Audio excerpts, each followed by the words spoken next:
I'm happy to kick us off. My name is Haley Alexander. I am an alumni of the University of Notre Dame, Mendoza College of Business.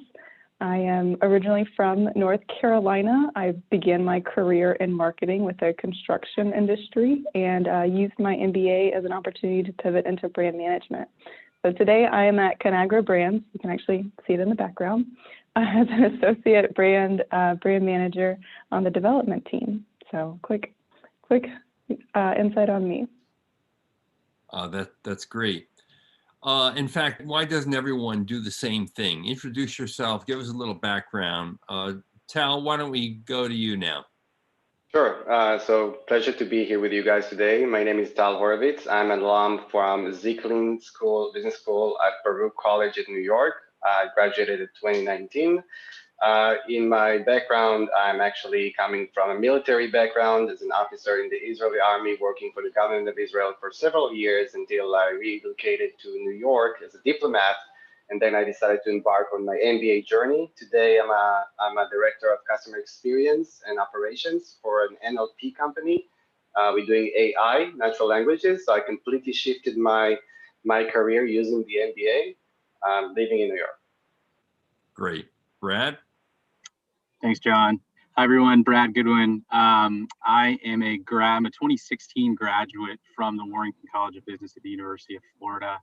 I have several years of healthcare experience prior to going to business school. Currently, I'm a senior manager in Accenture's healthcare practice, where I lead several of our firm's offerings related to cost reduction and margin optimization. Outside of my day job, I play an active role in our firm's local office and act as an advisor to a high-growth digital marketplace startup based in the Tampa area where I live. Great. Thanks, Brad. And Allison?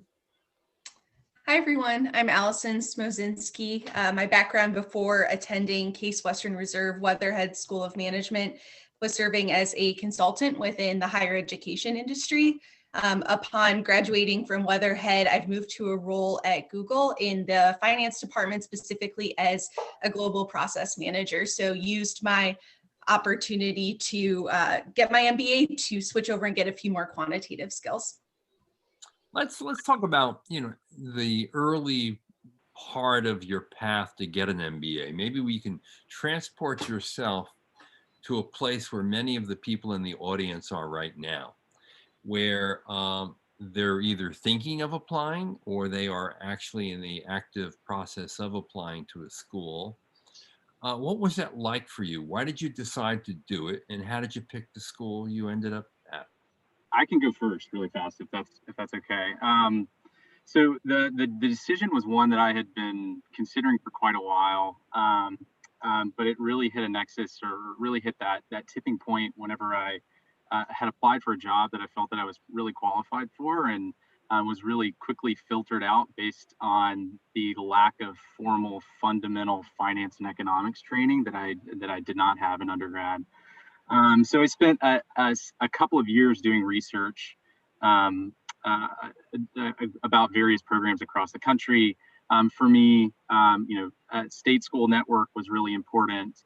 Also, really kind of the time and money factors also were really kind of key to making that decision as well. But also cultural fit and the opportunities that graduates were afforded after the program was really critical. After doing a pretty in-depth search, I happened upon the University of Florida. The stars aligned, everything worked out, and here I am several years later as a proud alum. Who's next? I can go next. For me, it was I think two main factors that drove my decision to pursue my MBA. The first one was that as in my career so far, until the point that I decided to pursue my MBA, I have a BA in economics and a master in law, but I was always on the public side, on the public sector of things, working for the government of Israel, being a financial officer, and then later on as a diplomat. So I was missing. I was very, very interested in the private sector, and trying to find my way to shift into that sector. But I was missing the I was lacking the decision making from a private, business point of view of in the public one, it's all about you have a budget, you need to spend it. It's how efficient you can get without a budget. From a private point of view, in business is profit and loss, and you're making a completely different type of a journey to make decisions. That was one criteria, one factor, because I was looking to learn how business thinks, and also the second one, as a foreigner in New York, I was looking for some kind of a way to learn more about the business cultural, the American business cultural, which is different completely from the Israeli one, and kind of get myself an easy way to practice those skills and lay down a profession that is the one that I wanted. So once I realized that MBA is the right path for me to check mark all the boxes of what I'm looking to achieve, I decided to go with that. And Baruch was a very natural decision for me, because looking on the costs of how much it's getting an MBA, it's not an easy decision. When if you're deciding to go and pursue your MBA, you need to be fully committed to that. It's not just like something that you apply to it and that's it. You need to put a lot of effort into getting to that business school that you want. And it's also very costly.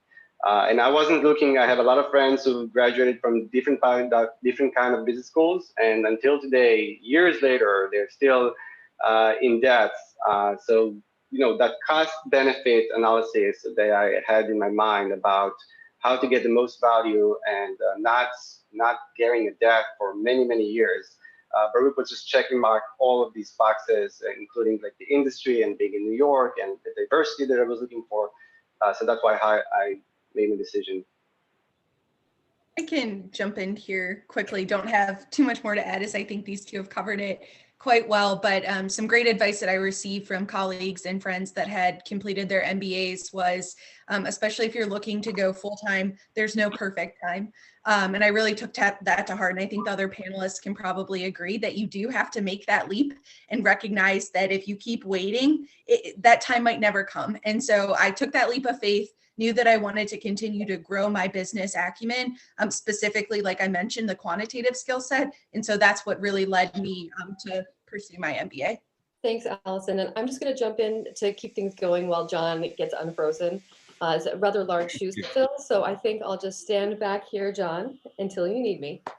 Okay. Oh, you go right ahead, because I'm having a lot of internet problems. I have no idea why. Our other panel went off without a hitch. Maybe time of day. Lord only knows.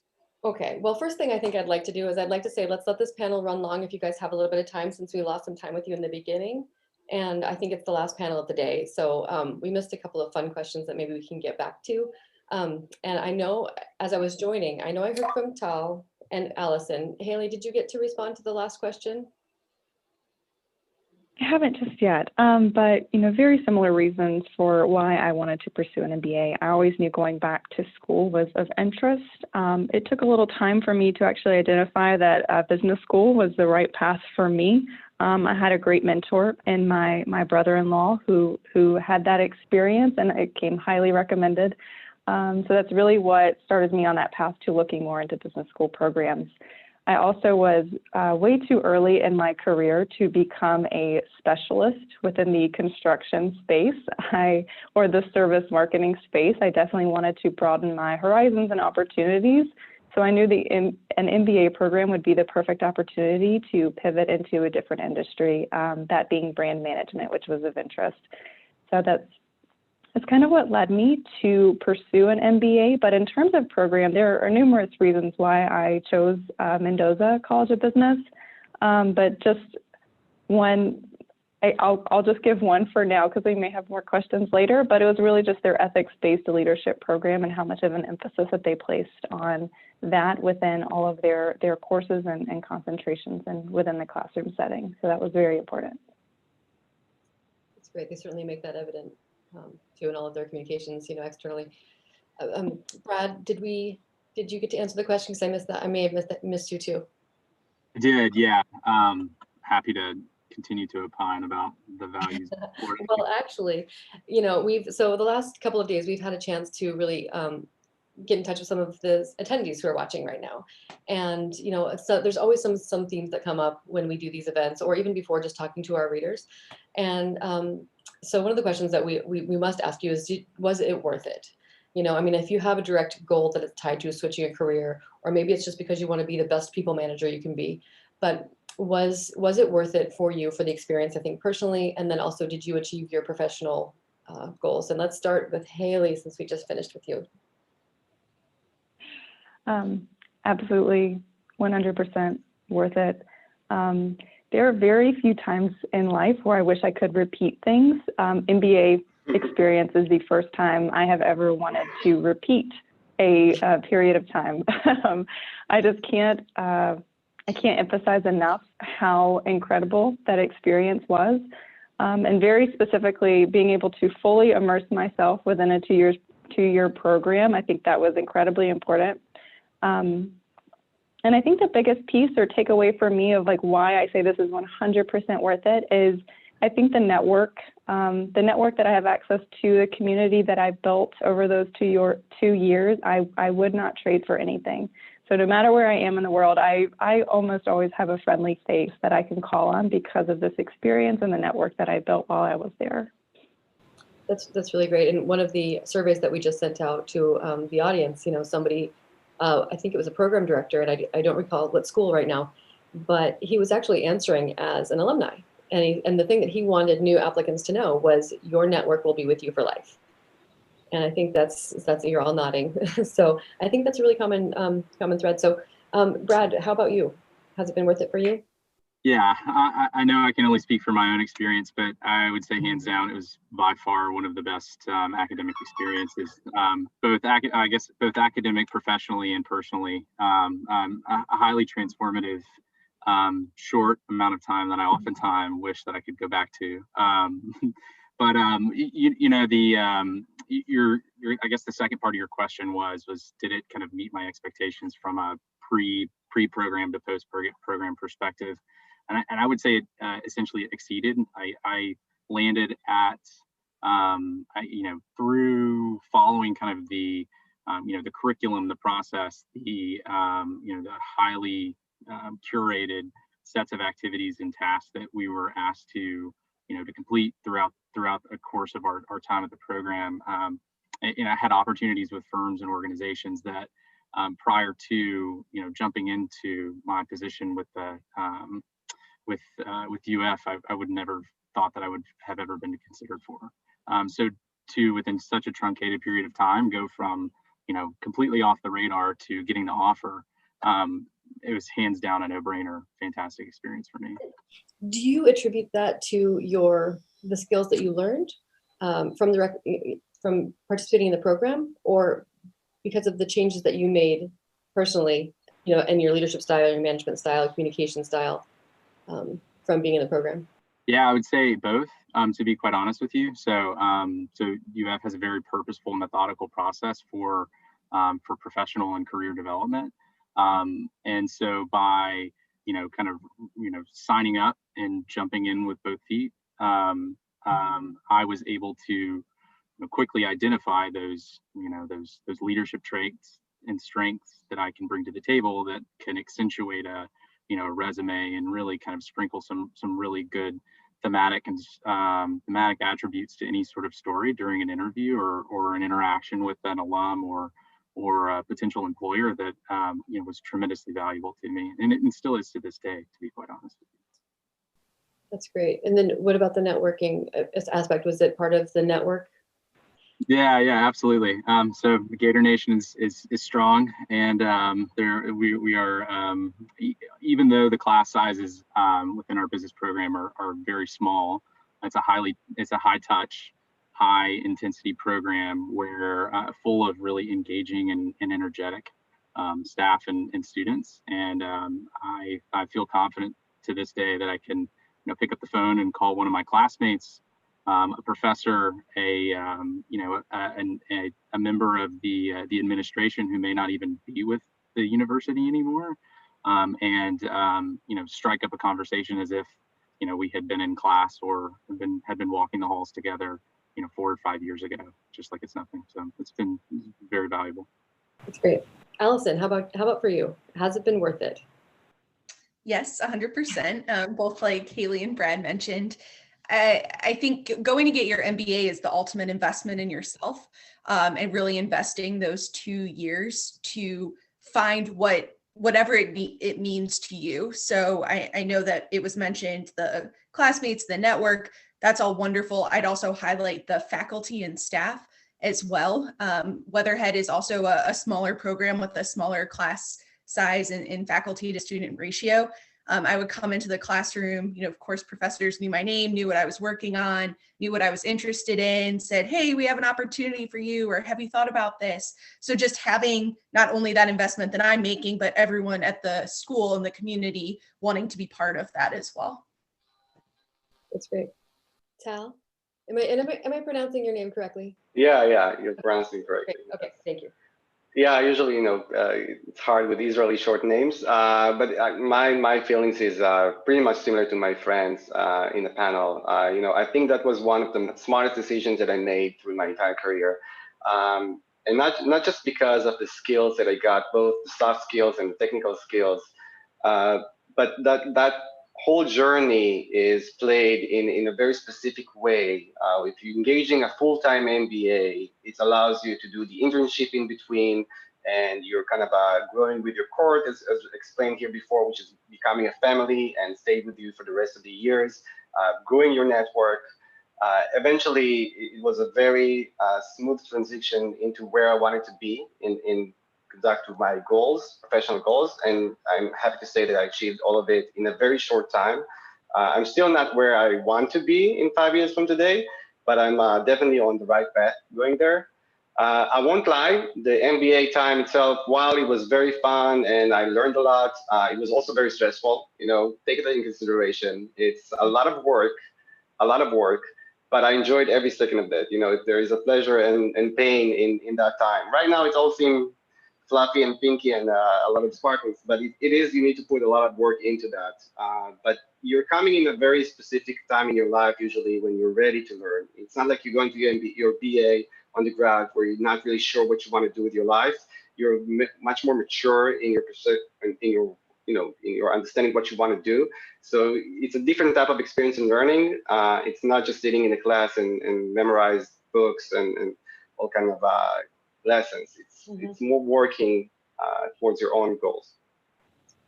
Well, I'm glad you brought that up because I think our readers and the attendees of CentreCourt, they have these questions. There's two things that happen. Before you hit submit, I would imagine I've not hit the submit button on an MBA application, and I usually get to talk to MBA prospects and not alumni. So this is different for me. But I feel like there's this apprehension and there's these questions: am I good enough? Am I the best version of myself? Am I ready? And so they're on this stage of the process, but then we don't often get to talk about the reality. What's it really like? What should I really, really expect? And so there are things that we'd love to share about your schools or any school really. Like, what should people be prepared for? And so one thing that you said, Tal, is it's a lot of work. Just get used to that. But what else? And additionally, if you could also answer, how would you describe your classmates? What the experience is like. Yes, absolutely. So I think that when you're applying to MBA, there's hundreds, not thousands of people who are applying with you to the same class, and the school eventually is making a bet. Is betting on a class of 30 students or even more, depends on the size of the class. That's going to be the next business leaders in the industries, or generally speaking. And so they want to choose people who are working well together, who will actually be able to complete and go through this entire journey and lay down their dream job and going on through their goals.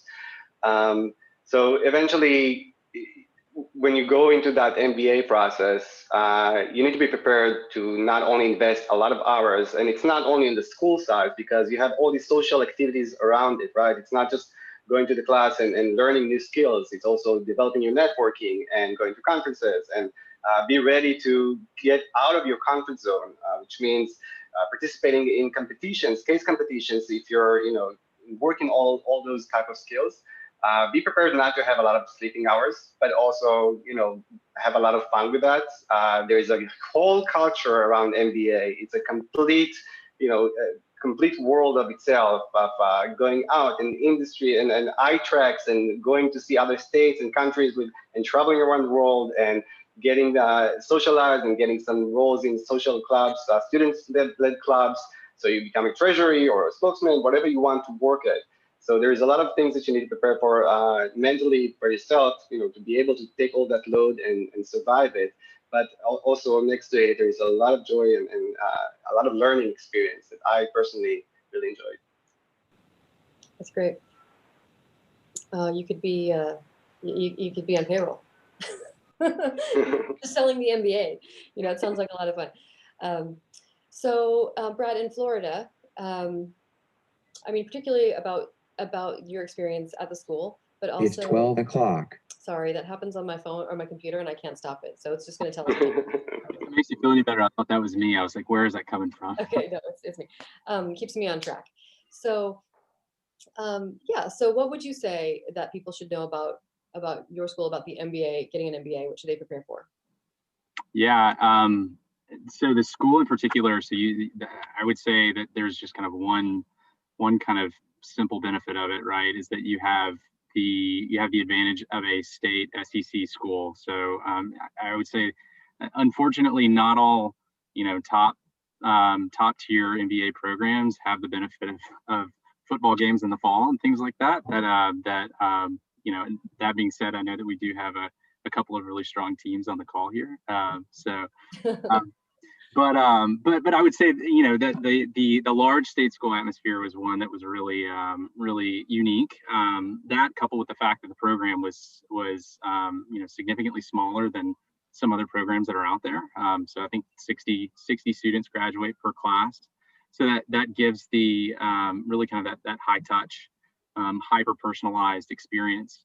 We're able to really kind of focus on an individual level on the goals and objectives that you want to achieve, develop a roadmap to actually achieve them, and have a defined set of resources and folks that are that are there and available to help keep you accountable through every step of the way until you actually achieve that goal. I will also say one thing that Tal mentioned that it's kind of program agnostic, to be quite honest with you. That Tal mentioned this, and I really like it.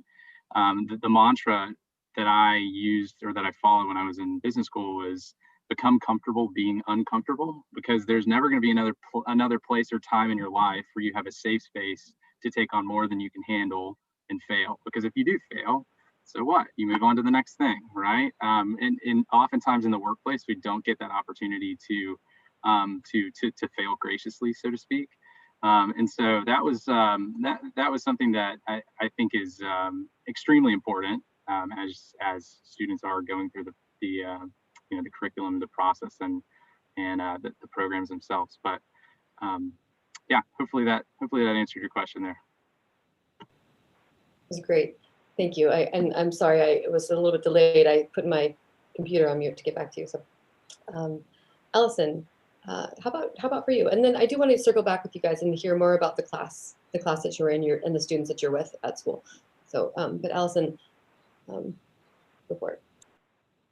Yeah, so the experience in general, and I think other folks on the panel might feel the same way. I think coming out of undergrad, and I obviously had a little bit of time in between, but you're coming from a sort of testing environment, lots of memorizing, that sort of thing. Or at least that was partially my undergrad experience. And then moving into my MBA, that was very different. The faculty really pushed us to think about what is the application of these concepts that you're learning. So rather than memorizing or thinking through things for a test, you're identifying how can I take previous experiences from my career, as well as think about what I'm interested in the future and apply these concepts.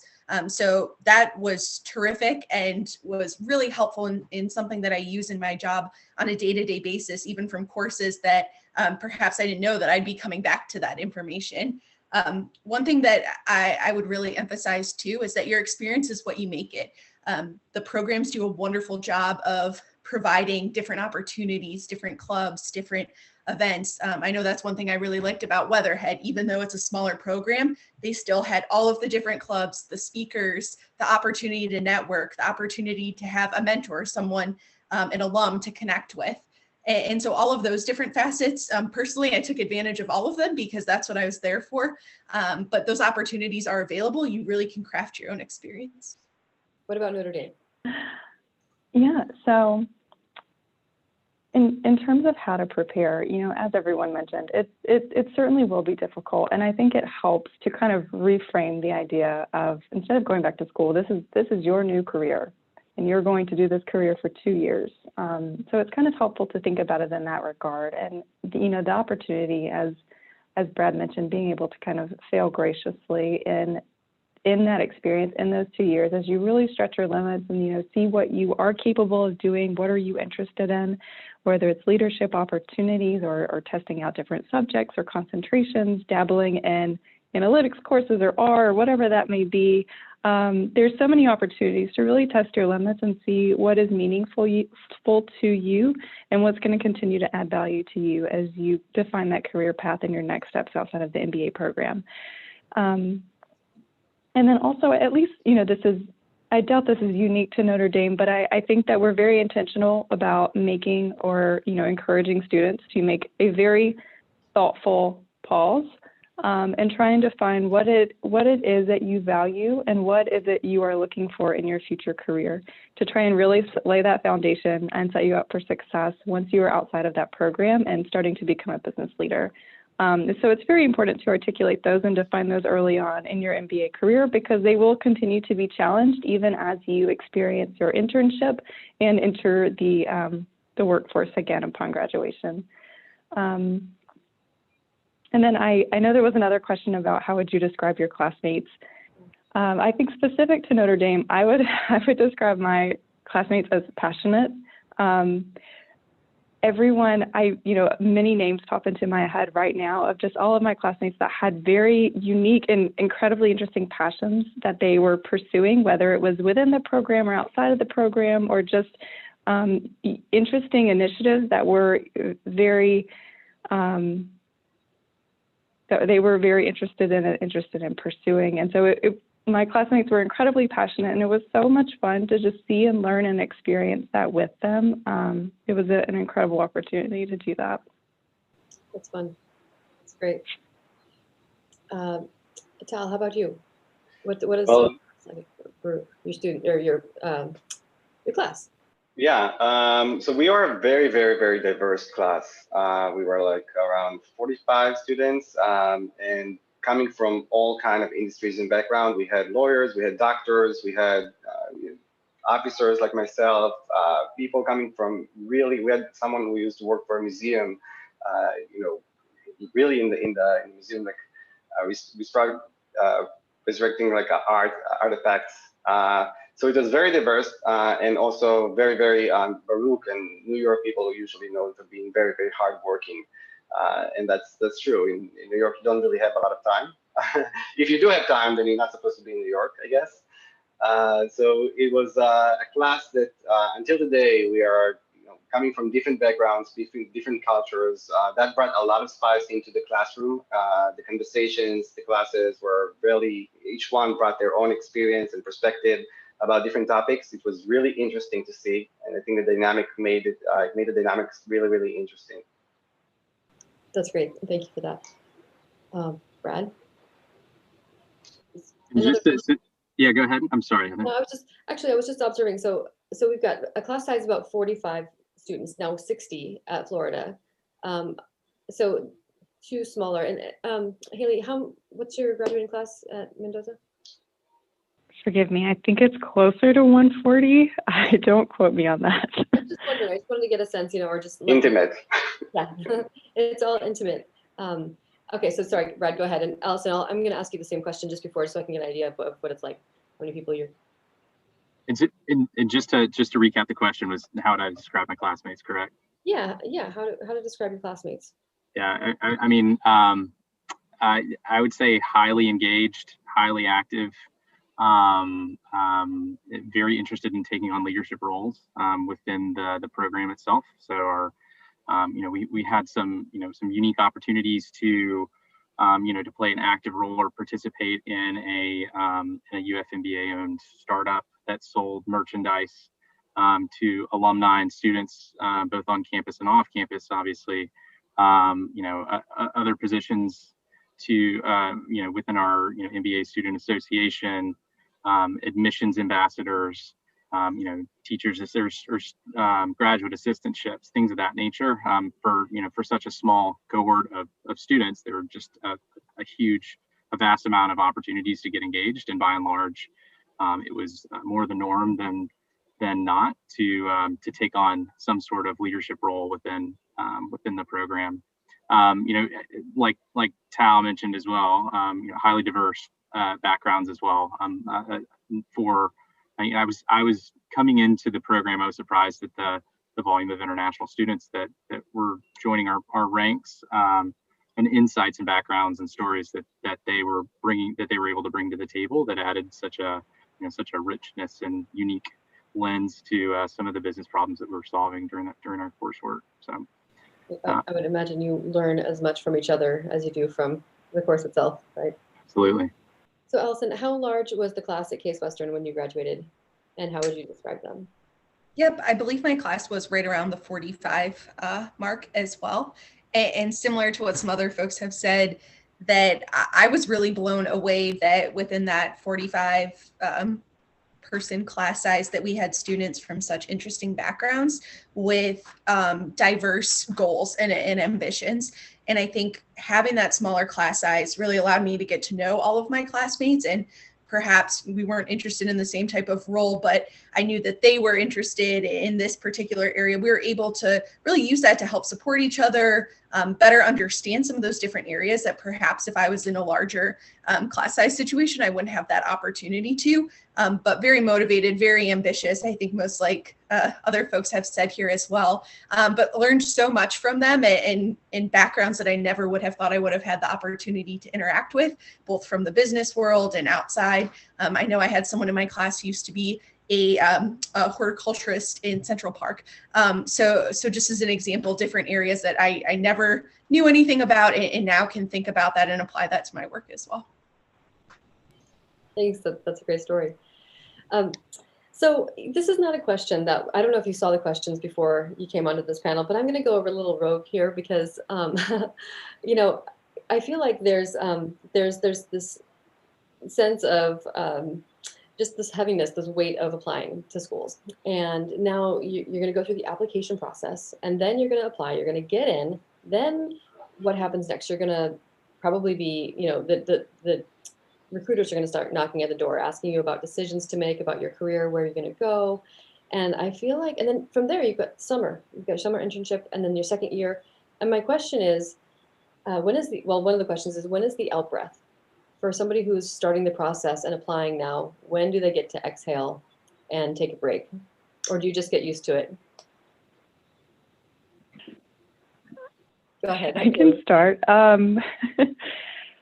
It's a very good question. I think in terms of the exhale, I'll be honest, I think the application process is certainly brutal. So hitting that final submit button, I think, was a huge weight off your shoulders. Obviously, there's a lot of relief once you do start receiving acceptances and decide which program you're going to attend. But I think the application process is brutal. And once you kind of navigate that and are through it and you know where you're going to go, I think that is a big weight off your shoulders. The rest is going to be difficult, but we'll also have, equal amounts of fun and new and exciting things happening. It'll all be in balance after that. So as soon as you enter and start that program, yes, it all happens very quickly, certainly depending on the program you go to and how your class schedule and semesters are structured. It can definitely go quickly, but as I mentioned, there's a very good balance of fun and new and engaging things happening that it does not feel like the application process. So it will all be good after that. That's great, thank you. And other similar experiences, or has it been different? Yeah, I would agree with Haley. I would actually argue the application process is probably one of the most demanding times. And I don't know if there's a huge sigh or deep breath at really any point in the process. I think certainly the summer beforehand, maybe take a moment for a few deep breaths. But at the end of the day, it's a very exciting time, an exciting process, and lots of opportunities for you to do what you've been working towards. And so I think to that end, there might be some busier and some slower times. I know my brother's in the process of applying to school right now. And I told him that after you finish that application process, not that that wasn't exciting, but then the excitement really starts to begin. You start to explore, have that time to look inward and think about what you want to do and what you want to focus on. And as I mentioned earlier, it's the time to invest in yourself. So although demanding, a really exciting, I guess, 2.5, 3 years when you think about that whole timeline. Yeah, and I can add to that, as I mentioned before, making a decision to pursue an MBA should not be taken lightheaded, right? If you want to get in your MBA, you need to be completely committed to the process. It's not just, okay, I'll take my GMAT or GRE. You don't do it on the fly. You need to really sit your ass down and invest and study and gather all the recommendation letter and make your due diligence and choose the type of business school that you want to go there and put a lot of thinking into why those schools. Am I willing to pay that price? What am I going to get out of this? Is this the right school for me? Are they focusing on the right industry that I'm looking to get into that, right? Because it's all about the alum networks and what opportunities and doors your school can open for you and help you to get that. The skills, let's be honest, you can learn skills today.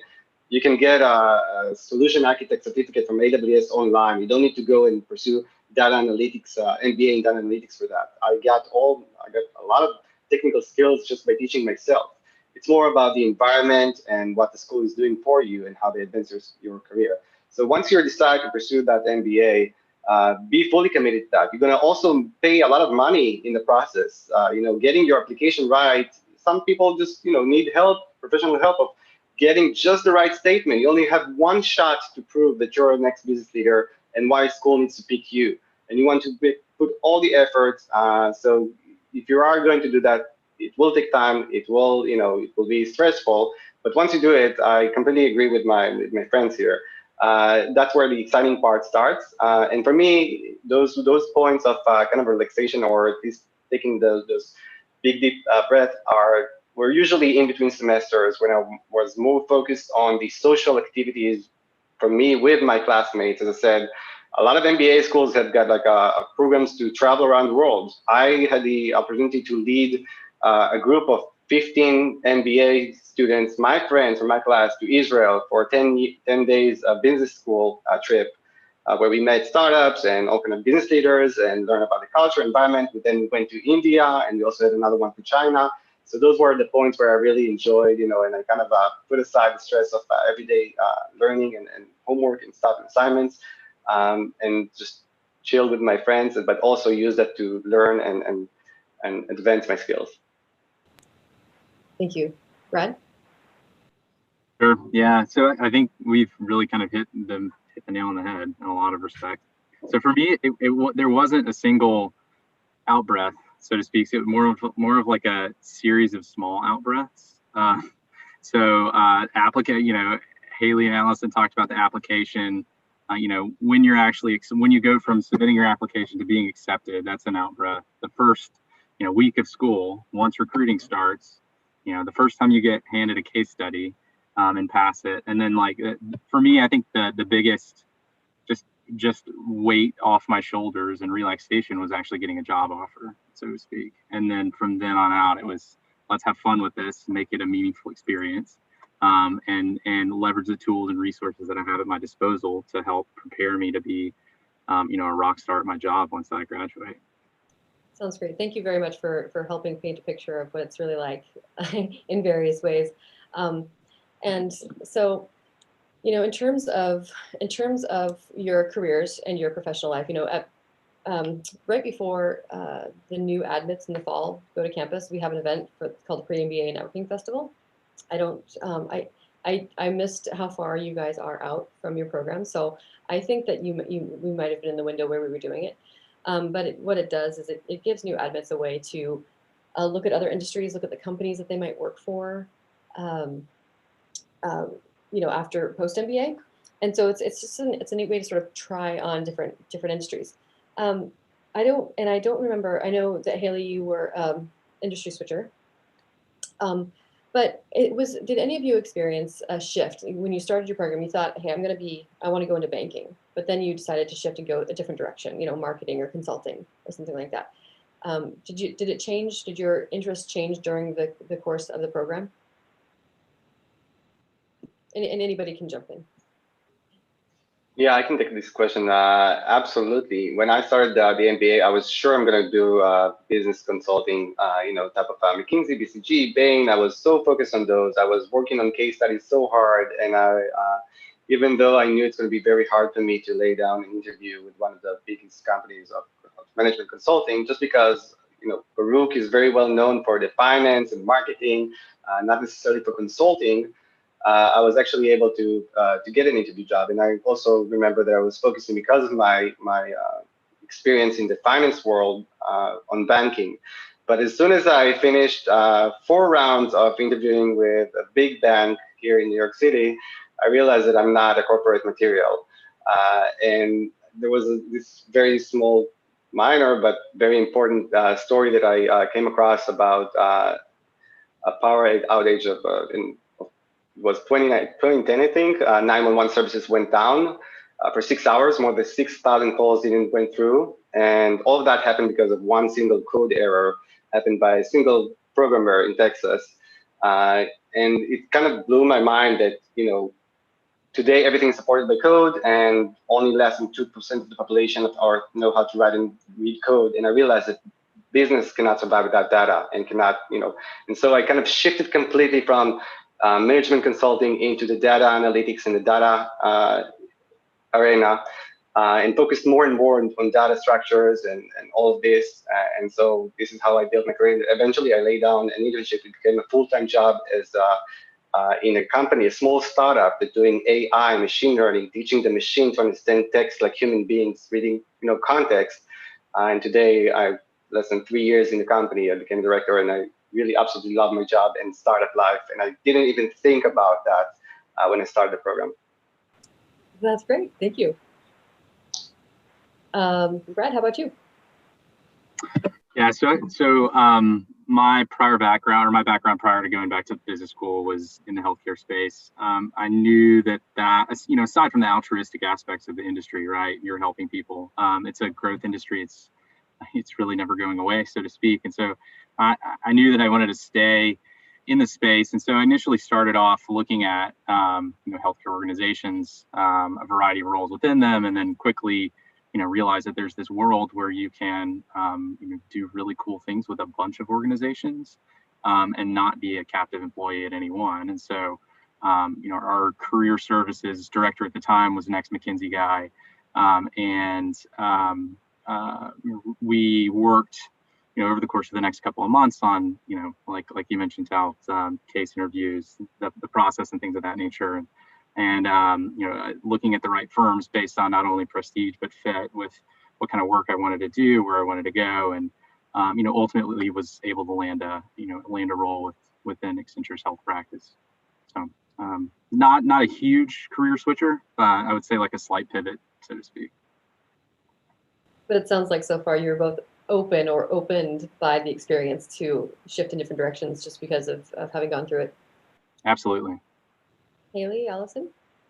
Yeah, I think you mentioned I did stay in marketing. A mild pivot from service marketing into brand management. But I will say I was definitely intrigued by a lot of different opportunities and industries, just by attending different webinars or series or whatever it may be, where you get more information about companies and what they're doing and different roles available. It's hard not to be intrigued and think like maybe consulting is right for me, or maybe finance could be interesting. So you can definitely dabble in those different areas and get more information, and even work and talk to your classmates to know if they happen to have that background, what is this experience like?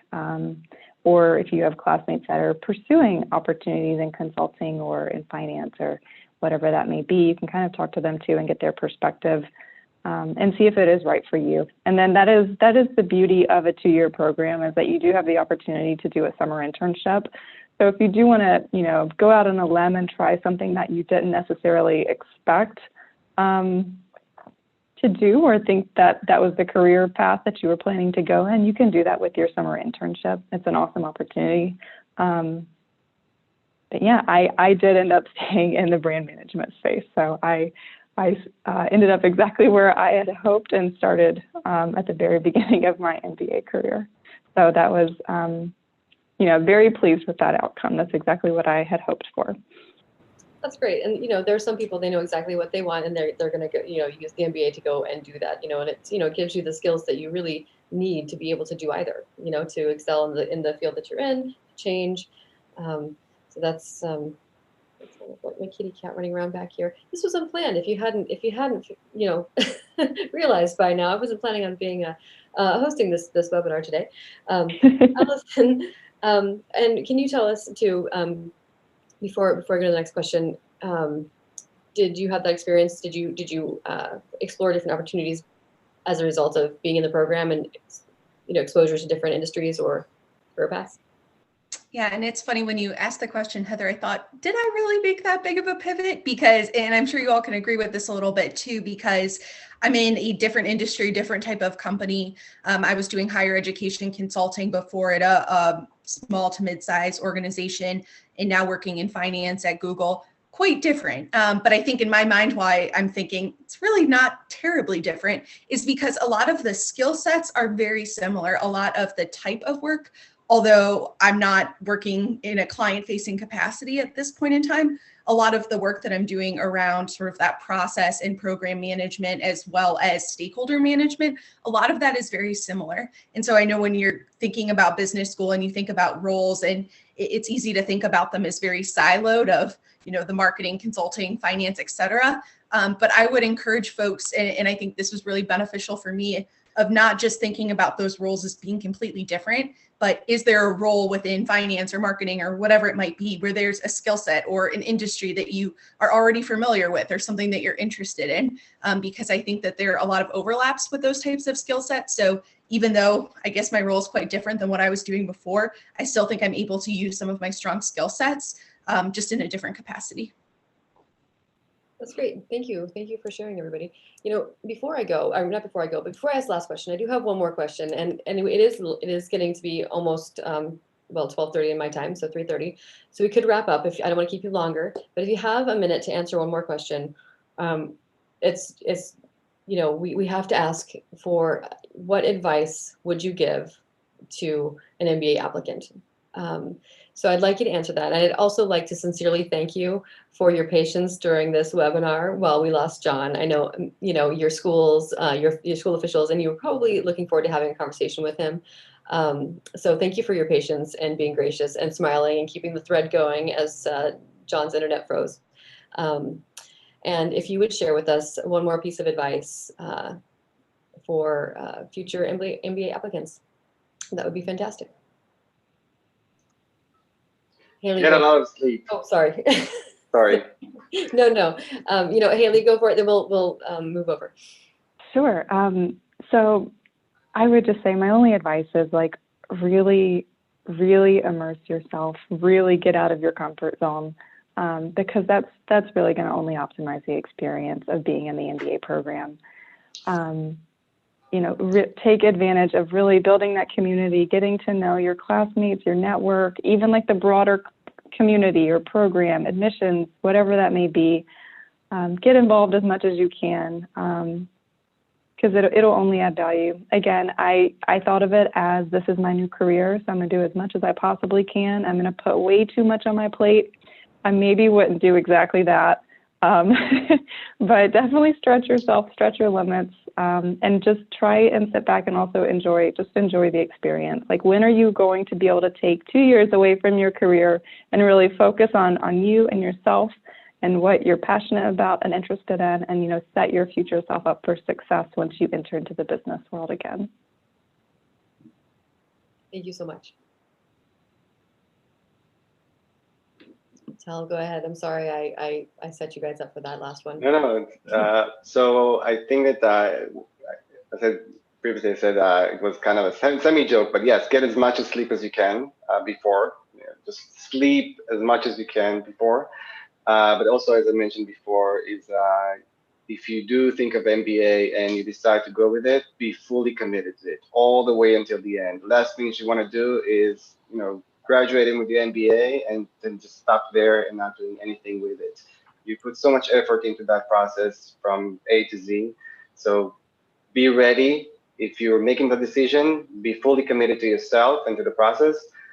So you'll get all the goodies of this amazing journey. Great, thanks. I'm taking notes, you guys. Okay, Brad. Yeah, sure. That's tough to follow. Haley and Tal over here. You guys really hit all the high notes. I mean, I'll reiterate a lot of it. How's that sound? So this is really your time to develop yourself. So take it seriously, be uncomfortable, take a risk that you normally wouldn't take, go for the job that you think is a stretch role, travel to countries whenever the opportunity is afforded to you. But also put in the hard work, take it seriously, do what you say you're going to do, build your network. Because ultimately there's never going to be another time in your career where you have the opportunities that you do as an MBA student. And that time is really short. And once it's gone, it's never coming back. So it's a fantastic experience. I would recommend it for anyone, but take advantage of the opportunity and take it seriously. Great, thank you. I think we got some new points in there. Allison? Now I'll reiterate what everyone said. I'm just, you guys all had terrific answers though, and I'd echo all of that. Like I shared before, there's never a perfect time. So if you can make it happen and you can make it work, then I say go for it, because more challenges will just come up later. And so really take advantage of the opportunity that you have. And just like everyone else said, this is a huge investment that you're making in yourself. So really follow through with that. Challenge yourself, explore things and courses that maybe wouldn't be your first choice, to try something different, because the whole experience, the reason why getting that MBA is to have that broad business background. So make sure to take advantage of that opportunity. Great. So the resounding message is do it now, take advantage of the opportunity as much as you can, fully commit yourself, and get lots of sleep ahead of time. So thank you guys again for being here today. Thanks for giving us your hour and 15 minutes. And good luck with everything. Please keep us posted on how it goes for you in your careers. Thank you. Thank you very much. Thank you so much. Yeah.